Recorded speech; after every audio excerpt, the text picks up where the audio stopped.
The grand ballroom glittered under crystal chandeliers, alive with the laughter of the elite.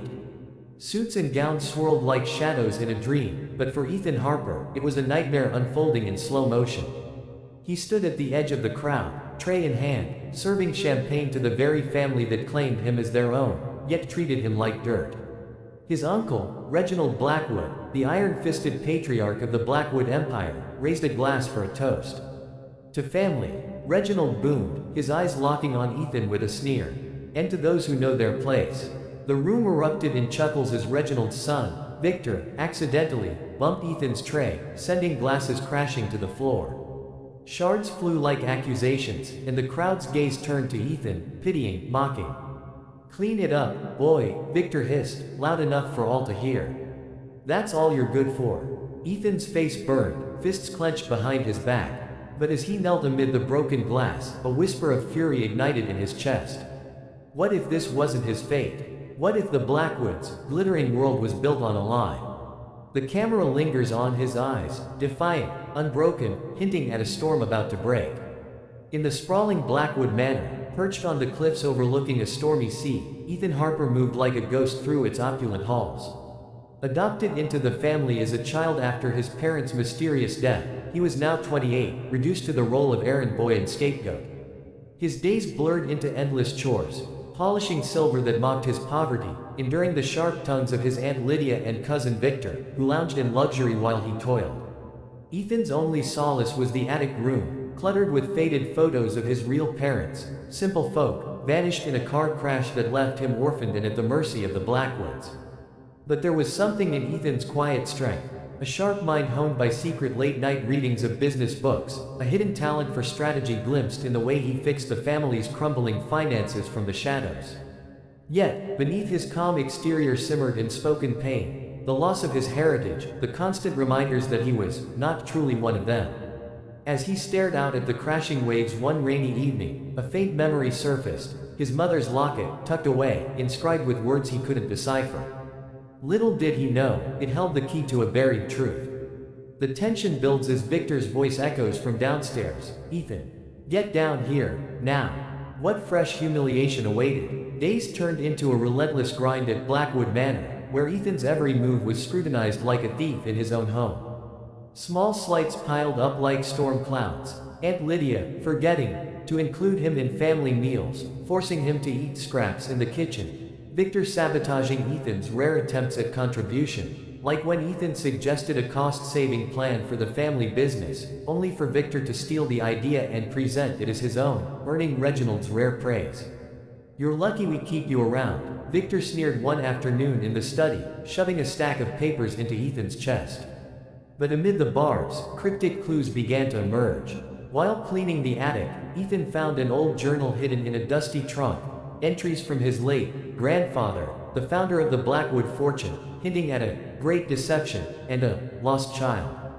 Pages torn out, words like bloodline and switch scrawled in frantic ink. Ethan's heart raced. Was this madness or something more?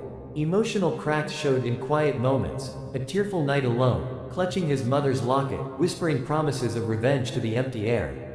Suspense mounted with strange events, a locked drawer in Reginald's office that rattled mysteriously. Anonymous letters arriving with warnings, the truth will destroy them. As Ethan pieced together fragments, the family's annual gala approached, promising more public scorn. But this time, Ethan's eyes gleamed with resolve. What if the whispers were leading him to a weapon? The Blackwood gala erupted into chaos, a glittering facade cracking under the weight of buried secrets. Ethan, dressed in a borrowed suit that hung awkwardly on his frame, arrived hoping for a truce, but humiliation struck like lightning.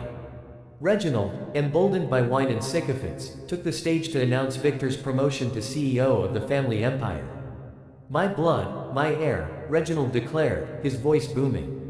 Then, spotting Ethan in the crowd, he added with a cruel laugh, "Unlike some strays we took in out of pity." The room fell silent, then burst into whispers.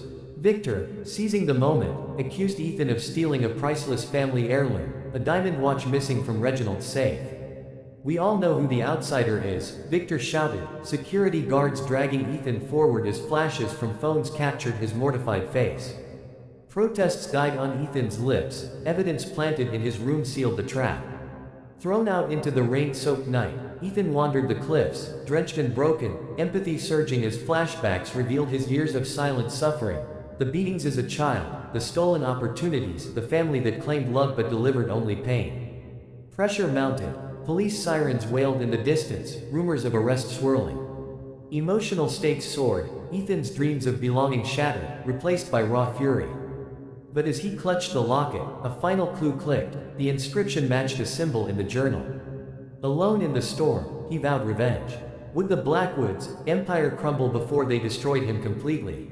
In the dead of night, Ethan broke back into the manor, heart pounding like a war drum, driven by a fire that no humiliation could extinguish. Sneaking into Reginald's office, he cracked the locked drawer with tools scavenged from the garage. Inside, a sealed envelope marked, "For the true heir." Trembling hands tore it open. Documents, DNA tests, a confession from Reginald's late wife. The shocking twist exploded like thunder. Ethan was no orphan adoptee. He was Reginald's biological son, switched at birth in a hospital mix-up orchestrated by a desperate nurse paid by Lydia to secure her own child's future. Victor, a fraud, the real outsider. The journal's deception was Reginald's guilt-ridden cover-up, fearing scandal would ruin the empire. Ethan's world spun. Years of abuse, not from strangers, but from thieves of his birthright.